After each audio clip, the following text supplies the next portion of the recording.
sobering study of the signed treaties and charters between Britain and the United States exposes a shocking truth. The United States has always been, and still is, a British Crown colony. King James I was famous not for just changing the Bible into the King James Version, but for signing the first Charter of Virginia in 1606. That charter granted America's British forefathers a license to settle and colonize America. The charter also guaranteed that future kings and queens of England would have sovereign authority over all the citizens and colonized land in America stolen from the Indians. After America declared its independence from Great Britain, the Treaty of 1783 was signed.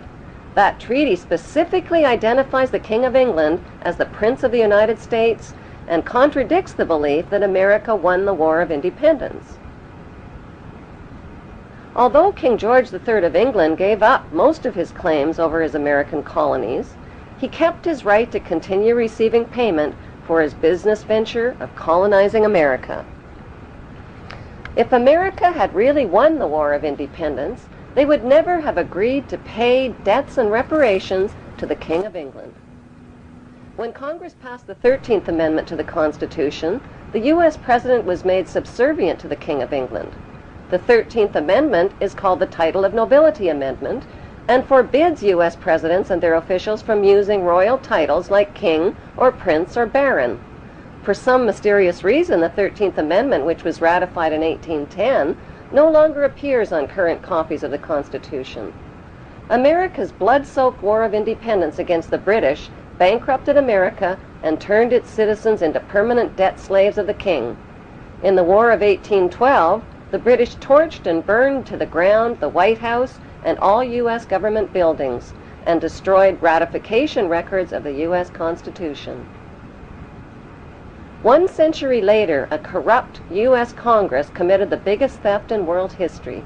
They passed Paul Warburg's Federal Reserve Act in 1913, handing over America's gold and silver reserves and total control of America's economy to the Rothschild banksters.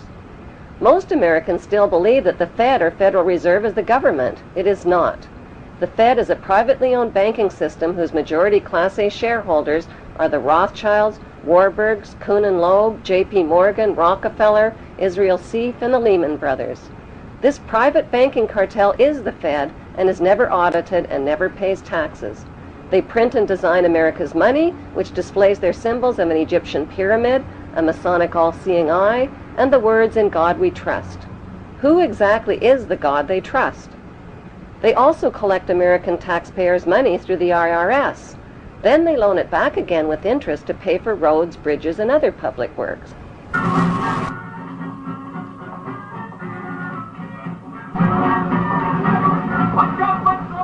American presidents are handpicked and financed by these special interest power groups. Like George W. Bush, John Forbes Kerry, whose initials are JFK, is a member of Yale University's Skull and Bones Brotherhood. The Forbes part of John Kerry's name identifies his descendancy from Captain Robert Bennett Forbes, who was a drug runner for the Rothschilds' opium drug trade with China in the 1800s. Most U.S. citizens believe that the United States is a country and that the President is the most powerful man on earth. The United States is not a country. It is a corporation, and the President is President of the Corporation of the United States. He and his elected officials work for the corporation, not for the American people. Since the United States is a corporation, who owns the corporation of the United States? Like Canada and Australia, whose leaders are prime ministers of the Queen, and whose land is called Crown Land, the United States is just another Crown colony.